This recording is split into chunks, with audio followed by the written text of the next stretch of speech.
show, we try and break the world record for bullets on screen, play a very strange game on a very beautiful SNES. Can you guess which format this version of Berserk is running on? And Jace trades in his Tugathon for a Handy Boy.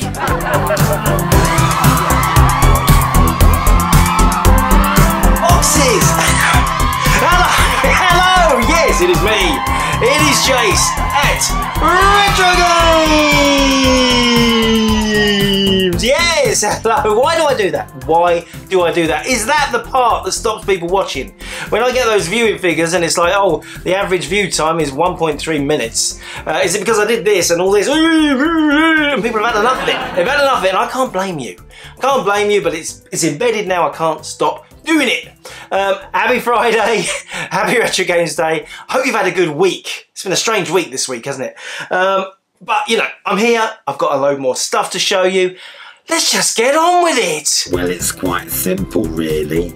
Every week we get loads of new games, so Jace holds them up to the camera and tells you how much they're worth. What else do you want? Now let's get something big off my table. What about this? Xbox 360 game. Now this is called, why have they made modern games? I mean, there's so many of you putting videos out saying I hate modern games. What I hate about modern games is they're often unpronounceable, aren't they? Unpronounceable. And this is one of those. Espgaluda.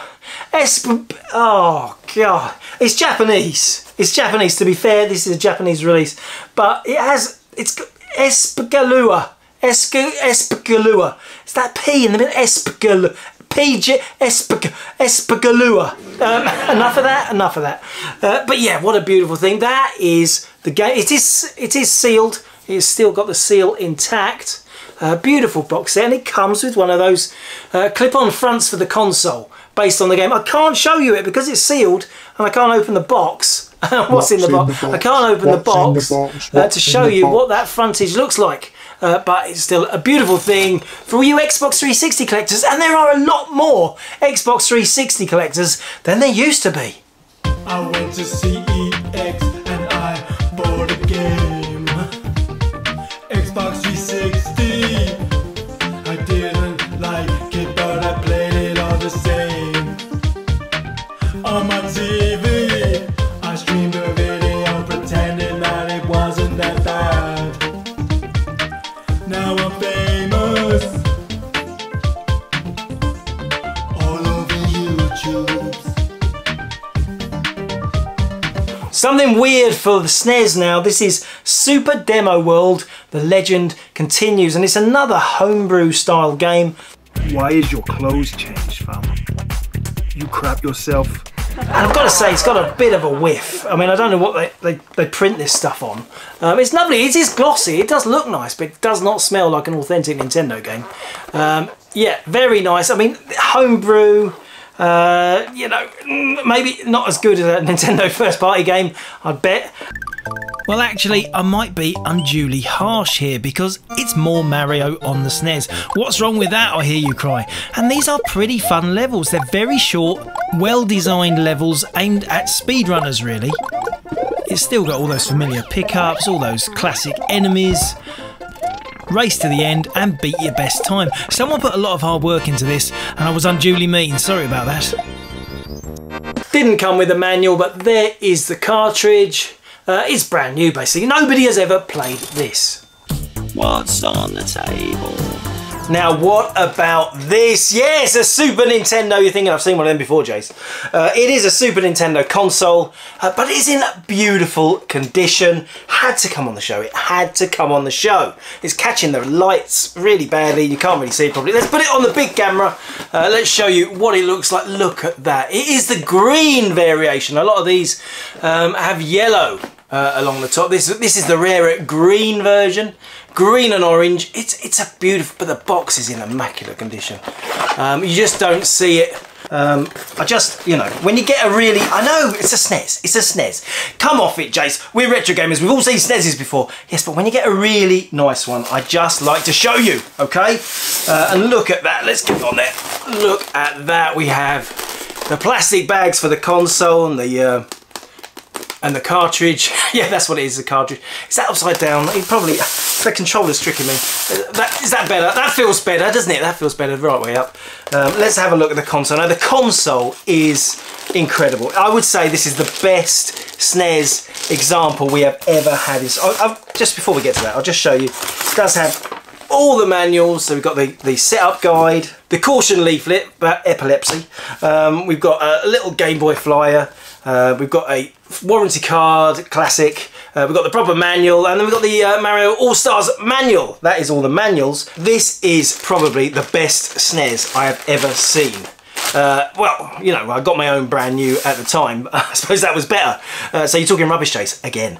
No, I mean, can you tell already? There is no yellowing, there is no wear. This has been kept in its box forever. Look at that. That is beautiful. Isn't that incredible? It's a 10 out of 10. We've given it a 10 out of 10. We did test it, but I have a feeling it was not used until we tested it. And it obviously works fine. I just had to show you on the show. Now, if you're getting excited and you think, well, how much is that worth, Jace? It's a bit of a record breaker. It's the most expensive box SNES that we've sold. We've actually listed this week already. And it sold instantly. I'm really sorry about that. It sold in about, I don't know, about 30 minutes. But it was this much. Wow! That is it's a new high for us, for a box SNES. I was taking a chance really putting that price on there and looking around at what was there, but no other examples I could find were as clean and beautiful as this one, so I thought I'd chance it. And bang! There you go. Are we talking, oh, maybe 500 quid on a standard Mario All-Stars pack? I don't know, maybe we're going to get to that point soon. Move on, Jace, this is still boring. Oh, finally, something we can agree on. So when are you going to stop making this drivel? So this is a flyer for the Dragon 32, actually put out by Dragon Data. You can see this is April-May 1985. It's got a little letter on the front. Dear Dragon owner, this is our latest software brochure, and it's basically just a little list and kind of little about each game, the new releases for the Dragon. I'm getting the feeling really after last week that being a Dragon owner, you felt more of part of a club. You felt part, forgetting about Microdeal, but you just felt like you were part of a special computer club. They seem to look after their customers. And I was only saying this to someone the other day, there are so many unique Dragon 32 releases. Games that never came out in any other format, but they came out for the Dragon. There's also a lot of games that also got converted to Dragon. I don't know, I think I've probably misjudged the Dragon for decades. You disrespecting the Dragon, fam? I've always thought of it as the poor second cousin of the British computer scene. And I think that's not really fair. They did really look after their customers, and they made sure that plenty of software kept coming out. And catalogues like this prove the point. Sent out to registered users of the Dragon. And it just gave everyone an update of what was out. Tubeway Army. Isn't that Gary Newman's first band? Yeah, pretty awesome. Let's double-page spread. I mean, it is black and white. It is a black and white catalogue. Jace, why are you getting so excited about that? I just like ephemera like this. These are the things that have slipped through the cracks. These are the parts of computer history from the early 80s that we're losing. People have got to keep hold of this stuff. It's great having the games, brilliant having the games, but you've got to remember the whole scene and the atmosphere and what it was like to be a computer enthusiast in 1985. Yeah, so incredible little catalogue. Move on. What's on the table? That's not the only Dragon item this week. This is Berserk. Berserk for the Dragon. Let's just check that out. Look at it. First party games came in these horrible soft boxes, and they are very easily crushed and worn out. And believe it or not, this is actually in good condition compared to so many. But you're thinking, Berserk, hang on, what you're talking about, the Stern arcade machine? Well, yeah, a version of it. Dodgy, isn't it? It's dodgy. And here it is, Dragon Berserk, and a game we're all pretty familiar with, I imagine. Let's just check the coin op for comparison. Yes, it's faster. It's got some great speech, but it's the same game, isn't it? It's exactly the same. Because they didn't have the license for this, they've just released it, and it's not on cassette. It is on cartridge. Yes, the Dragon 32 embraced the cartridge format. And you know, if the Spectrum had embraced the cartridge format, we'd have a completely different scene now.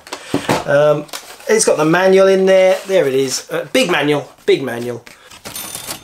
Now, regular viewers will know that Dungeon Master is one of my all-time favourite games. And this is the Chaos Strikes Back expansion pack, I think, for the Atari ST. Now, Dungeon Master is the seminal role-playing game for me. It's first person, going around a maze, like a dungeon maze, chopping down monsters, building up your stats. It's an arcade role-playing game, which I absolutely adored. One of the very few games I finished twice on the Atari ST, and then I finished once again on the Amiga just to see if it was different. I mean, come off it. When did I have time to finish a game 3 times? Life has changed so much. But anyway, I've got this out because I am so excited about this one. You might never see this on the site because I was so excited about it. Because, let me open it up. So what do we have inside? We've got the manual there, Chaos Strikes Back. We've got a little extra adventurer's handbook. There, which is unusual. We don't not a lot in there. There's some little tips and tricks. We've got this, yes, very nice code of some sort. I don't remember what that's for. It's a long time since, but I've always found Chaos Strikes Back ridiculously hard. I didn't finish Chaos Strikes Back. Yeah, not that good. Now, these are the reasons I wanted to show you it. First, you've got the FTL registration card. But then you have this.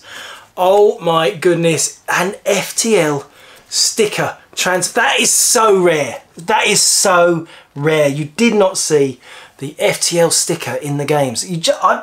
First time I think I've ever seen it. And I bought Chaos Strikes Back the moment it came out, and I never got this. I never got this at all. An FTL sticker. That is so rare, but not as exciting as this, which I did get in mine, I think. But I'd forgotten all about it. It is the gold coin! Yes, the gold coin. Isn't that beautiful? The gold coin. It's double-sided. There we go. Let it catch the light. Danger, this reveals its face, is what it says on the coin. Don't use this coin to release your shopping trolley. Oh, I don't know how to tell you this, Jace. I put it in the fruit machine. I mean, you just didn't get coins in games very often. I'm thinking there's that anniversary Sonic set that comes with a gold coin. There's quite a few of the Ultimate games came with coins. But they're just so unusual. It's so lovely to get a coin in a game. Is that just me, an ex-coin collector, just getting excited? Maybe. What's on the table? Now here's something that all us lads want. A Handy Boy. We want a handy. This is a Game Boy Handy Boy. It turns your Game Boy into a mutant monster. Now, I do love these sort of things. Let's just show you. Wow, look at that. Ooh, yeah, that's going to really... you know, that portable console you bought, it's not going to be portable anymore. Let's get it out and have a look.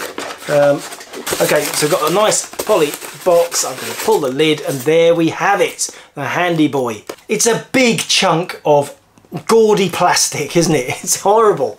Yeah, it flaps open. Whoa! And there's got your light magnifier. It's got some switches there to put the lights on. It's got wires hanging out so you can connect the sound. But these are ridiculous stereo speakers. That's not the only thing. It comes with this. It's got like replacement controls. There's loads of videos on YouTube of people doing this. But I'm going to do it too, alright?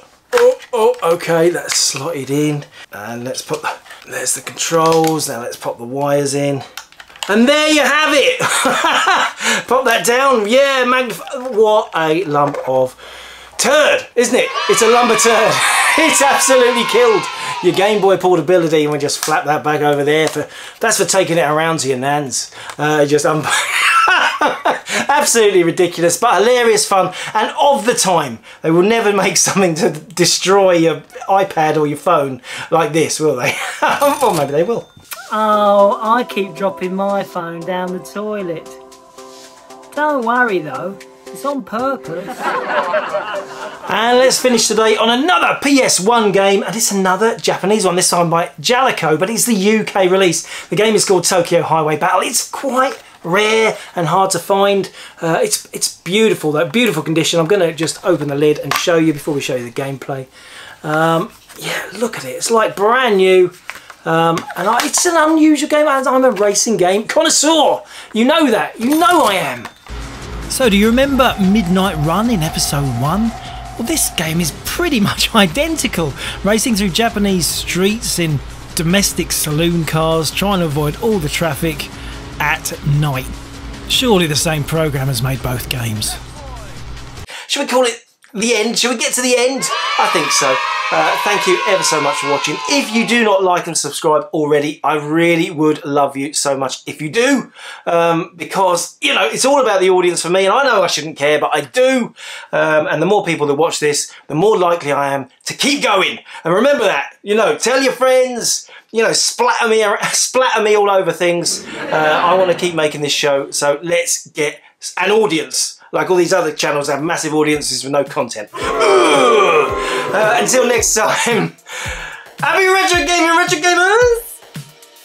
Retrogames says thank you for watching.